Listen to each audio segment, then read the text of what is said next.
رمضان هو احسن فرصه باش تزياني، وفي هذا الفيديو ما غنقول لك لا شري لا جيبي بزيرو درهم. كلشي عندك في الدار. غنوريك كيفاش ترطبي شعرك، كيفاش تقوي شعرك، كيفاش تبيضي بشرتك، وكيفاش تحيدي الرائحه الكريهه من الفم ديالك، وكيفاش ديري سكراب اللحم ديالك كامل، وبزاف بزاف بزاف ديال الحوايج اخرى اللي غادي ينفعوك بزاف في هذا الفيديو. فالا بغيتي ديري اكبر قلواب قبل ما يسالي رمضان، هذا الفيديو ليك. يلا نبداو. اول مشكل كيعانيو منه بزاف ديال الناس في هذا رمضان، البنات الاولاد، اللي هو الرائحه ديال الفم. رائحه الفم اللي تكون ما زويناش، كديرونجينا بزاف وتتخلينا نبقاو حشمانين وما تيقينش في راسنا النهار كامل في رمضان، حيتاش ما كنقدروش نغسلوا فمنا بالدونتيفريس، وما عارفينش ريحه فمنا كيفاش دايره، وما عارفينش واش نهضروا، واش نبعدوا، واش ما نقربوش.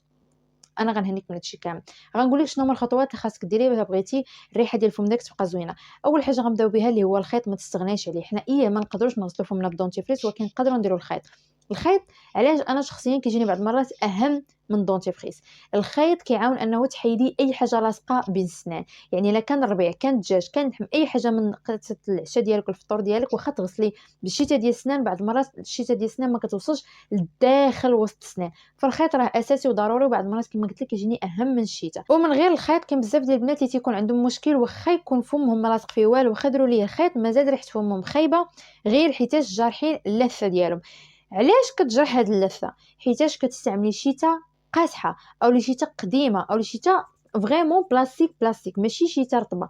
حاولي انك تكون عندك شيته رطبه. الا ديالك قدام تبدليها، الا يلا باغا تشري وحده جديده خذي الشيته اللي تكون رطبه. كل ما كانت رطبه كل ما مزيان. فحاولي دائما تغسلي بشيته ديال السنان اللي تكون رطبه على سنيناتك. الفنيونه الكبيده راه ما يصلحش لك الحاجه القاسيه. وكذلك ما تنسيش انك تحكي حتى اللسان ديالك. الا ما كانش عندك الاداه اللي كنستعملوها للسان ديالنا، ممكن فقط انك تستعملي الشيته ديال السنان ديالك. ملي تسالي السنان ديالك ديري اللسان ديالك هكا، حكي حكي حكي حكي حكي. علاش؟ حيت اللسان حتى هو كيحتفظ بكاع البكتيريا وكاع الرويح ديال الماكله اللي كلينا، وكتبقى تما حتى كتولي ريحتهم ما زويناش. فضروري تحكي حتى اللسان ديالك. وهنا غادي ندوزو للنقطه اللي مهمه بزاف، اللي هو غسول الفم. وانا عارفه كاين بزاف الغسول ديال الفم اللي كاينين عندنا في السوبر مارشي، ولكن انا عارفه هادشي بالفلوس. فانا بطبيعه الحال في الفيديو غادي نوريك الحوايج اللي فابور.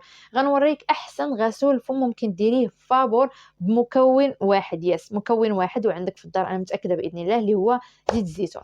غتاخدي زيت الزيتون وغادي ديري معلقه في فمك وتمضمضي بها الفم ديالك. غير معلقه وحده، ما تمشيش ترزي ماماك في هذاك اطرو الزيت مسكينه، راه ولا غالي الزيت.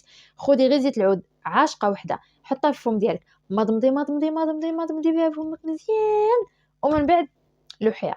كاين الناس اللي كيستعملوا زيت جوز الهند. الا كان عندك جوز الهند سابيها، ما كانش عندك راه غير زيت العود كافي. ودابا ثاني حاجه غنوريك هي كيفاش من يخرج رمضان تلقاي البشره ديالك تفتحات. شنو كنعني انا بتفتحات؟ كنعني كاع الاثار ديال الشمس اللي باقا لك في وجهك، يعني في الوقيته فاش كنتي كتمشي للمدرسه وجهك كيتحرق، فاش كنتي كتمشي للبحر ولحمك كيتحرق، هذيك السموريه كامل اللي جمعتي ديال الشمس غنحيدوها بواحد الوصفه سهله بزاف. يلا نقول لك شنو غادي ديري فيها.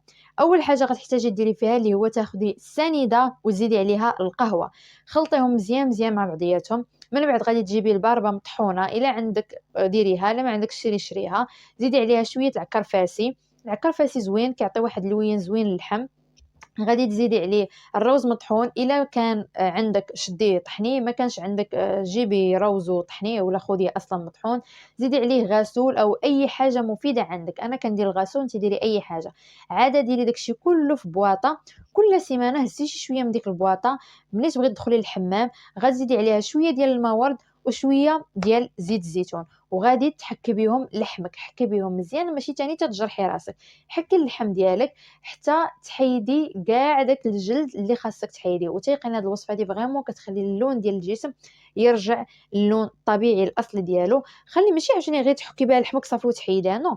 هكا مثلا درتيها لحمك دخلتي الحمام، من بعد غادي ديريها للحم ديالك. ومني ديري بها مساج للحم ديالك خليها واحد شويه، عاد غسليها، ماشي غير تحكي وتغسلي. وملي تسالي هذه الوصفه غادي ديري اي مرطب عندك، اي مرطب كاين عندك ديريه. وإلا ما عندكش مرطب ديري زيت العود. زيت العود حتى هو راه مرطب. فملي تسالي هذه الوصفه رطبي اللحم ديالك، وغادي تقولي شكرا بزاف فدوا على هذه الوصفه. المشكل التالي اللي غنهضر عليه اللي هو رائحه العرق. وبزاف ديال البنات ملي كيدخل رمضان كيقولوا صافي ما بقيناش بغينا نديروا الريحه. ولكن شنو غادي نديروا لهاد رائحه العرق؟ خصوصا الا كنتي بنت بحالي ما كتبغيش ديري ديودورون، حيتاش انا كنامن ان الديودورون كيزرق هذيك المنطقه وكيمرض وكيسبب بزاف ديال الامراض. فبغيت نعطيك واحد الوصفه اللي انا كتعجبني بزاف، وهي اللي كتعاونك انك بحال دايره الديودورون وبحال دايره الريحه، واخا انت ما ديرهاش تبعي معايا. اول حاجه غتحتاجيها اللي هي القشور الحامض اولا الليمون الا كنتو من شي بلاد اخرى. فغتاخدي القشور الحامض غادي تحكيه، غادي تزيدي عليه 2 ملاعق ديال الخل، اي خل عندك، واخا يكون خل تفاح، اي خل كان عندك ديريه. عاده غادي تشدي داكشي كامل، تزيدي عليه نص كاس ديال الماء وتخليهم يغلاو مزيان لمده ديال 5 ديال الدقائق. ومن بعد غادي تشدي هذاك الخليط ديالك وغادي تصفيه، وغادي تشدي هذاك الماء وغادي ديريه في قطين، ومن بعد تبقاي تستعمليه دائما، تمسحي به بحال لا ديودورون، وغتهناي من شي حاجه سميتها رائحه العرق. وهذه ماشي غير في رمضان، هذه العام كامل تقدر انك بسبب هذه تستغناي على شي حاجه سميتها الديودورون. ودابا غادي نوريكم واحد الوصفه اللي غتعاونك انك البشره ديالك تخليها مرطبه وكذلك مصفيه وفاتح اللون ديالها. وهذه الوصفه سهله، سهل منها ما كاين. غتحتاجي فيها فقط 2 مكونات كما كنقول لكم، 0 درهم، كلشي عندك في الدار. اشنو غادي نحتاجو فيها؟ غتاخدي الروز وغادي تسلقيه مزيان، ومن بعد غتشديه ديريه في الطحان تطحن مزيان، وغادي تزيدي عليه عاشقه ديال العسل. غادي تشدي داكشي تخلطيه مزيان وديريه للبشره ديالك وتخليه في البشره ديالك، وغتلاحظي فرق كبير في البشره ديالك كيفاش غادي تولي فاتحه ان شاء الله باذن الله، وغادي تولي مرطبه ان شاء الله. هاد الوصفه زوينه بزاف، داومي عليها غادي تشوفي النتيجه باذن الله، حيتاش الروز والعسل راه شي حوايج خطيرين للبشره. ودابا وصلنا لمحبوب الجماهير اللي هو الشعر ديالنا. غنعطيكم 2 ديال الوصفات، وحده باش تقويه وحده باش ترطبه. نبداو بالوصفه اللي باش تقويه وبزيرو درهم، كلشي كاين في الدار. هاد الوصفه قويه جدا جدا جدا وكتعطي نتيجه فنه بزاف. اول حاجه غتحتاجيها اللي هي نص بصله. غتاخدي نص ديال البصله تقطعها مزيان، 3 ديال هذوك ديال الثومه شنو كيسميوهم، غتزيدي عليهم 2 ملاعق ديال القهوه، 1 كاس ديال الماء، وخليهم يغليو لمده ديال 4 دقائق. صفي الماء ورشيه على الجدر ديال الشعر ديالك وخليه ساعتين. من بعد غسلي الشعر ديالك عادي بالشامبوان وغادي تشوفي نتيجه. وكيف ما قلت لكم خليوه لمده ديال ساعتين، ماشي كتر بزاف وماشي قل بزاف، 5 دقائق وتنوضي تغسليه.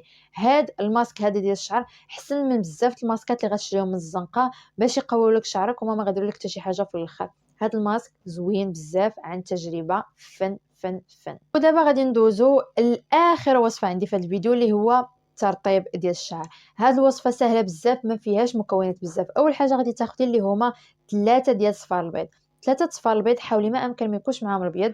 غتزيدي عليهم زيت الزيتون وخلطي داكشي مزيان. حاولي تخلطي بالخلاط اللي عندك احسن، انتي كتخلطي وانتي كتزيدي في الزيت، انتي كتخلطي وانتي كتزيدي في الزيت باش يكون هذاك القوام بديك الطريقه اللي غتنفع الشعر ديالنا. ومن بعد غادي ديريه لكاع الاطراف اللي عندك ناشفين، اي بلاصه عندك في قصتك، عندك هنايا، عندك هنا تحت في الشعر ديالك، بلاصه اللي ناشفه غادي ديري ليها مزيان وتسدي عليه وتخلي شعرك مرقد في هذاك الماسك لمده ديال نص ساعه. من بعد غسليه بالشامبوان عادي. يعني تقدر ديري الوصفه ديال الاخرى الجدر ديال الشعر ديالك اللي ورينا الاولى ديال تقويه الشعر، وديري الاخرى لتحت البلايص اللي باش ترطبي شعرك. وما يمكنش شحال غتحسي بالانوثه هذاك النهار. هذاك الحمام انا بعدا تشهيت نمشي، انا بعدا مكانش دابا نسى الفيديو نمشي ندير هادشي اللي كان فيديو ديال اليوم.